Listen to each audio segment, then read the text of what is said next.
As I said before, I'm taking a further leaf out of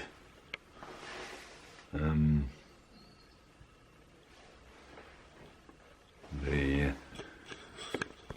workshop we completed. The sort of links with YouTube video apparently increase engagement by about 75%, or very close to that figure at least. So that's particularly interesting, along with the fact that 91% of the video will be mainly consumed in say a few years' time, according to say YouTube or other similar sources. So that's all quite handy. But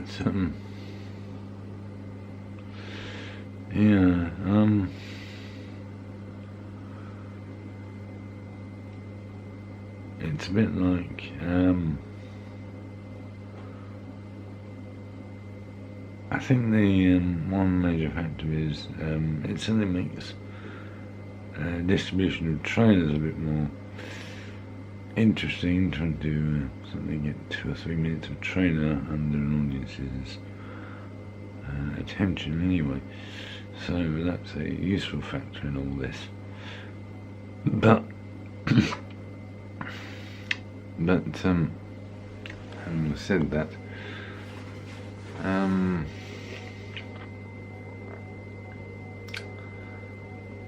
it's on that tricky word of engagement. Depends. I mean, you can have something a picture like the Eiger Sanction, which was a terrible, quite leaden adaptation and badly executed on top of that. But that's well documented anyway, for all reasons. But it's certainly more interesting on the LinkedIn side of things, being sort of short, concise, and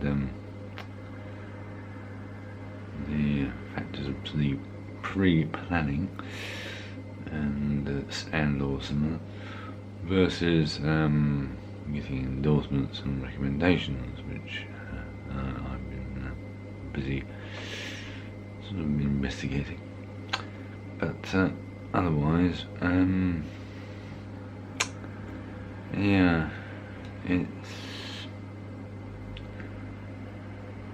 it's certainly interesting when I said the substantial sector in terms of age and or experience are quite a challenge to reach, at the least when they're searching for work. So one major reason for doing that at the present time.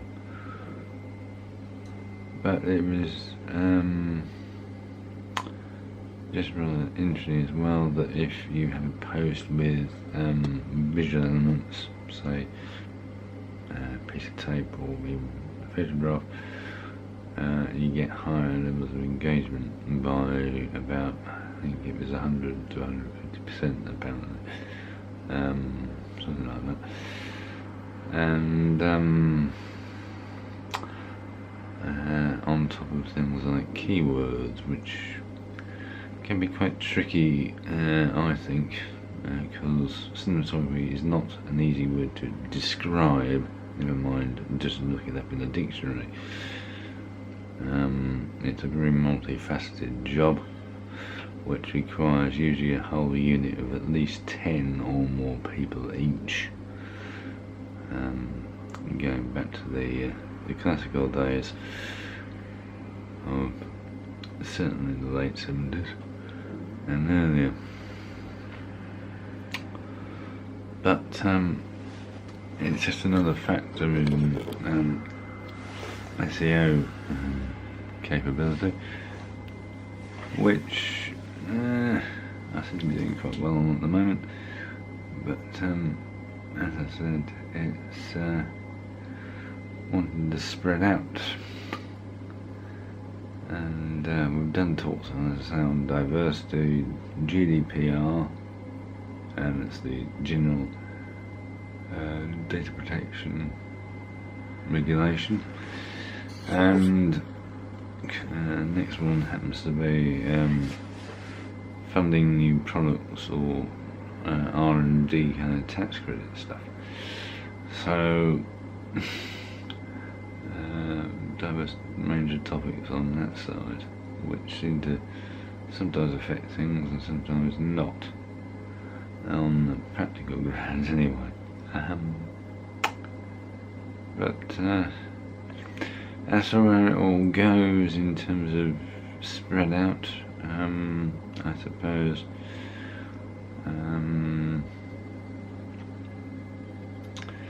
you might have wide demand for short form work on the mobile in the practical being asked for situation, but on the other hand, I've no idea if that's benefit or not. Still keen to use anything from an ARRI, who are certainly top of the league at the moment with Tomb Raider, Shape of Water, and even Red Sparrow, to name at least 3 that have been shot on Alexas recently. So there's that. Mission Impossible Fallout seems to be one of the key ones, shot by the very capable Ben Davis on Red 8K, which sounds an absolute workload nightmare to me, because it's very high res and an awful lot to do. But hope to have it's well received on Exit. And what with Ready Player One, I'm not really sure what else is going on, but yeah, I mean, you got 5 or 6 choices. You got ARRI, Red, Sony, Blackmagic, and even the VeriCam, and some of them are documentary based models, or more suited to, say the VeriCam for instance. And I don't really mind it if you see it on YouTube, Vimeo, mobile or not, as long as you only see it and have an informed experience really. But might work well for television and that. I don't know if that's going to take off or not. But, that's part 2 complete.